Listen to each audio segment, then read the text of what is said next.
햄버거 먹을 때 보기 좋은 오븐 프리뷰, 오븐 PL 시간입니다. 오늘 제가 소개해드릴 경기는요, 첼시와 맨시티의 경기입니다. 우리나라 시간으로 6월 26일 금요일 오전 4시 15분 스톰포드 브릿지에서 펼쳐집니다. 이 경기는 램파드 감독과 가르디올라 감독의 지략 대결에 관심이 보이고 있고요. 첼시 입장에서는 4위 수성을 위해 승점이 반드시 필요한 경기입니다.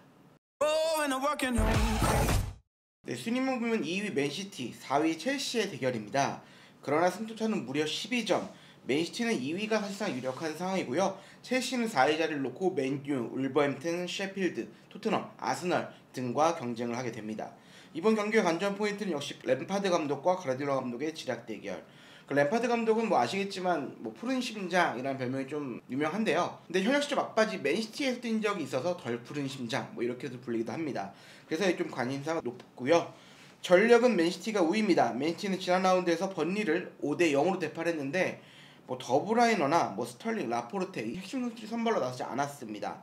그럼에도 불구하고 엄청난 승리를 거뒀고 포드니 2골, 마리지가 2골을 기록하며 막강한 활약을 자랑했습니다. 리그 30경기에서 무려 76골을 기록할 정도인데 팀 득점 1위입니다.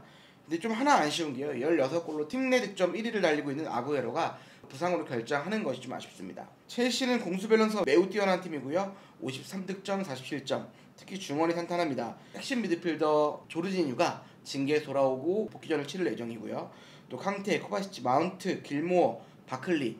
그러니까 좀 이름만 들어 탄탄한 중원 미드필더들이 워낙 많기 때문에 중원의 관점을 보이게 될 것 같고, 램파드 감독은 어쨌든 승점 1점이라도 따내는 게 가장 중요한 경기인데 중원 싸움에서 우위를 잡기 위해 강력한 압박 등을 시도할 것으로 보입니다.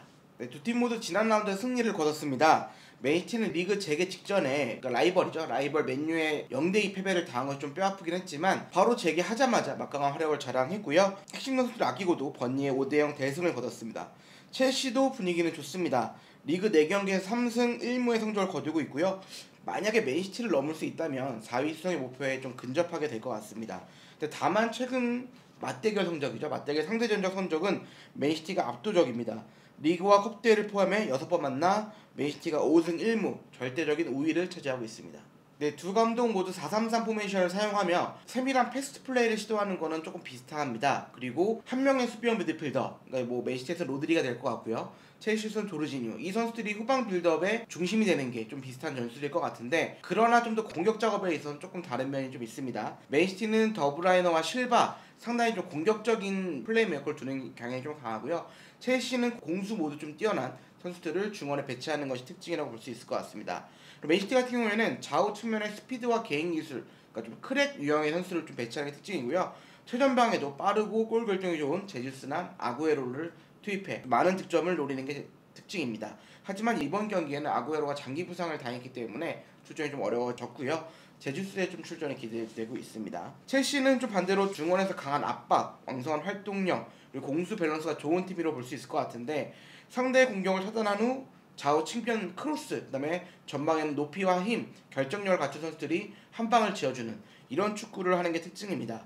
특히 조르지뉴의 빌드업, 캉테, 코바시 등 미드필더의 압박을 통해 상대를 공략하고 전방에는 확실한 결정력 있는 스트라이커 한 명을 배치해서 마무리를 짓는 것이 특징이라고 볼 수 있습니다. 이 양 팀 모두 중원에 키플레이어가 있습니다. 첼시는 징계에서 돌아온 조르지뉴, 맨시티는 더브라이너. 두 선수의 스타일은 모두 조금씩 다른데요. 조르지뉴는 수비형 미드필더 위치에서 정교한 패싱력을 통해 후방 플레이 메이커 역할을 하고요. 더브라이너는 공수 만능의 미드필더이기 때문에 공격형 미드필더 위치에서 팀의 공격을 진두지휘하는 것이 특징입니다. 좀 기록을 좀 살펴보면요. 조르지뉴는 리그 26경기에 출전해 4골 1도움, 88%의 높은 패스 성공률, 공을 뺏기지 않고 좀 정교하게 안정적으로 패스를 연결하는 게 특징이고요. 공수 연결골이를 하며 수비적으로도 좀 기여도 높은 것이 특징입니다. 네, 더브라이너는 EPL 최고의 공격 미드필더라고 불리고 있는데 기록만 봐도 알 수 있을 것 같고요. 28경기에서 9골 16도움, 도움 1위에 올라와 있고 81.8%의 패스 성공률, 3.5개의 킥패스, 3.2개의 롱패스 등을 기록하고 있습니다. 여기에 주목해야 될 점은 경기당 3.5개 킥패스, 경기당 슈팅으로 이어지는 패스를 3개 이상 꼭 맞는다는 점. 그러니까 만약에 결정력만 딱 넣어준다면 득점이 많이 나올 수 있다는 게 이야기가 될 것 같고, 왜 월드클래스 미드필더인지 알 수 있을 것 같습니다. 결과적으로 첼시는 조르지뉴의 후방 플레이메이커, 후방 빌드업이 살아나야 되고, 동시에 더브라인에 시작되는 공격을 막아내는 역할을 해야 승산이 있습니다. 어쨌든 이번에는 뭐 전력상 맨시티, 그 다음에 부상도 돌아오는 것도 맨시티.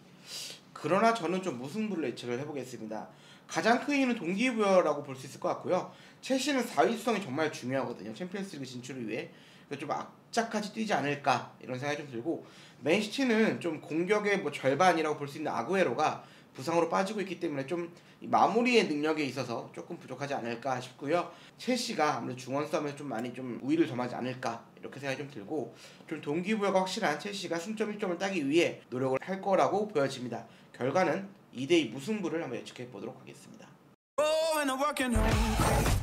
네, 햄버거 먹을 때 보기 좋은 프리뷰죠. 5분 피해.